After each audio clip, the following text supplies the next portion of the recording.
What's up, everyone? It's Fritz Charles here, host of the Coin Gamma Show. Today, we're going to talk about our good friends at Facebook and our good friend Mark Zuckerberg and his plans. And I'm going to touch on a report that actually came from one of my old employers, Barclays Capital. So, if you've been under a rug, if you haven't been following, news kind of broke from fourth quarter of last year that Facebook's going to be coming out with their own cryptocurrency, their own coin, their own stable coin. That has been led to a lot of different mixed feedback from people in the crypto space.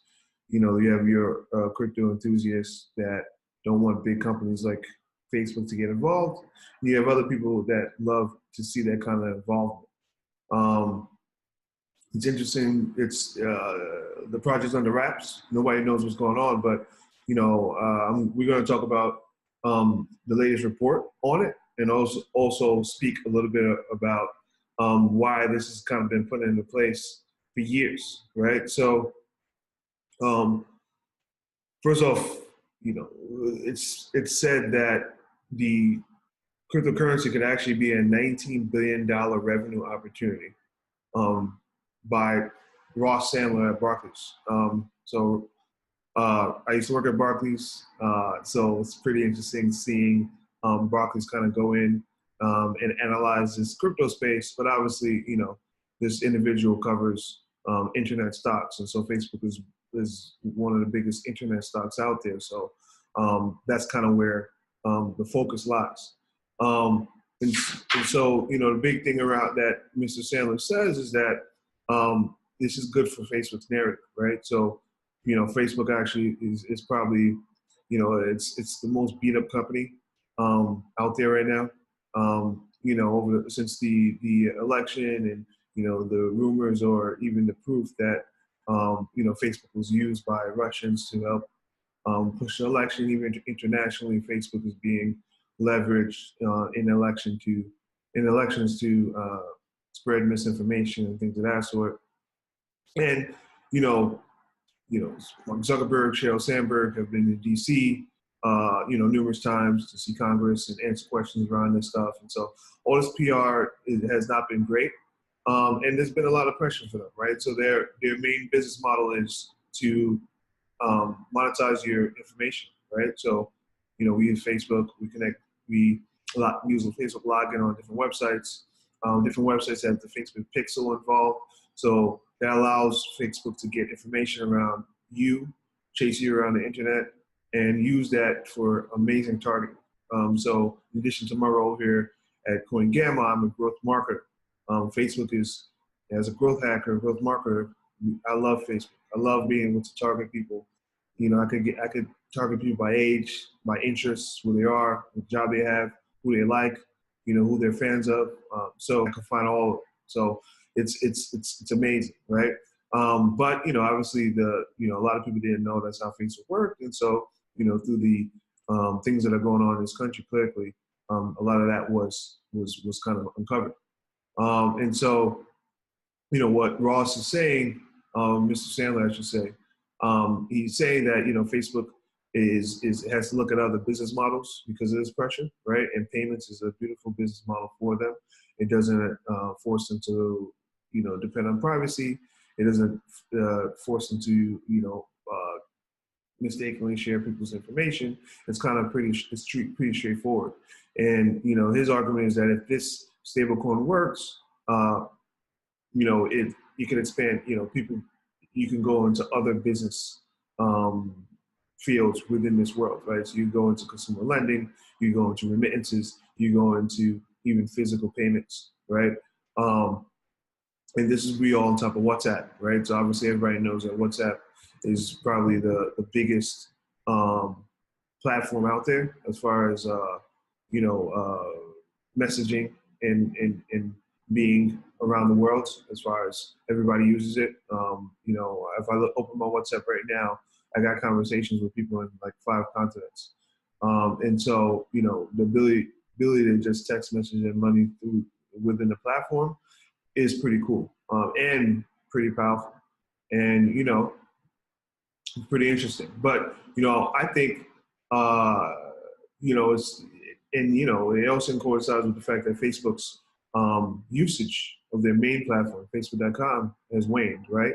It's not cool with kids anymore. But they understood that and they diversified. So they went and bought WhatsApp and Instagram a few years ago, and those platforms still have strong growth. But the thing is, WhatsApp up to this point is not monetizable, and then Instagram is monetizable, right? They leverage the same platform, Facebook ad platform that the main Facebook um, system uses. But web mobile ads are not as you can't command as high of a CPM on mobile ads, just because people don't make large purchases on the mobile, but they do make large purchases on desktop. So even if you have a lot more users, you're monetizing them at a lower rate, and the targeting is not as perfect, right? Not everybody on Instagram. You can get on Instagram without having a real name, and so you just by default you don't have as much information about people, right? So it's interesting. But that being said, Instagram has been a huge success for them. And when they faced that challenge from Snapchat, they just basically copied Snapchat use case. They basically just copied Snapchat and with Instagram stories, and that led to a great uptick in usage, and actually has affected Snapchat adversely. But it's interesting, right? So I think this has been the plan for years, right? And so I'm gonna break down why, right? So first let's think about it, right? So the person that leads Facebook's blockchain group is a gentleman by the name of David Marcus. David Marcus actually joined Facebook way back in 2014, but before that he was at before he led blockchain at Facebook, he actually was the head of messaging products, right? And he was a VP of messaging products, which meant Facebook Messenger, WhatsApp, Instagram. And prior to that, he was at PayPal. He was VP of mobile at PayPal, and he sold a company to PayPal, right?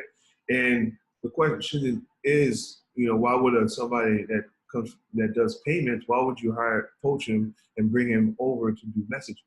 Obviously, you're thinking about doing some kind of mobile payments within your messenger platform. That's the only explanation, right? And so, this has kind of been in place for maybe almost 5 years now, right? And then you add to some things that happened since he's been at Facebook. The Instagram folks left, right? So Instagram was a acquisition for Facebook. They left, right? And due to disagreements with the direction that this company was going with regards to Instagram. And then WhatsApp, right? So, 2018, there was a huge controversy with the WhatsApp founders leaving, and, basically blaming ethical reasons as to why they exited Facebook, right? And they couldn't work at Facebook anymore. And a lot of that came because of the pressure that the Facebook executives kind of put on the team to monetize and come up with ideas. And the WhatsApp founders were really stuck on WhatsApp never having any ads, right? Because they knew that meant that you had to collect more information from people, right? And so WhatsApp is nearly anonymous, and they wanted to keep it that way. And they didn't really like the way that it was. But that being said, hey, listen, Facebook's job is to produce profits and revenue for their investors, and that's who they have to. And so that's what they have to do. And they bought WhatsApp billions of dollars, right? And so to this point, it has not been an ROI positive acquisition. So they have every right to explore ways to monetize it, right? So, it's again, call me pragmatic, call me a capitalist. I don't really have a problem with them looking at adding ads to WhatsApp. WhatsApp is a very expensive platform to run. Billions of people, billions of pictures, billions storage. It's not cheap to run. So they have every right to kind of figure out how to make money from it. And, you know, they left, right? And so, you know, ads, what it might have been the reason they left, or even it might have been payments. It might have been this idea. This idea might have came up during those things, right? So it's interesting. You know, only time will tell what's going to transpire with this project. But you know, a lot of people in the crypto community are excited about it. In the technology community, and now Wall Street is kind of trying to put numbers behind it, right? And so, you know, based on the news there now, this project is actually far along enough that they're having conversations with uh, cryptocurrency exchanges, right?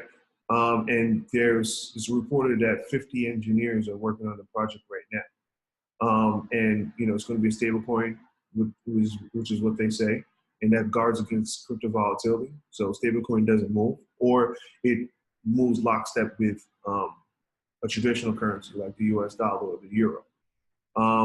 And you know, the company is moving, right? And so whether you know, this is a lot of this is based on rumors. We don't know what's going to transpire when it's launched, but we know it's happening, right?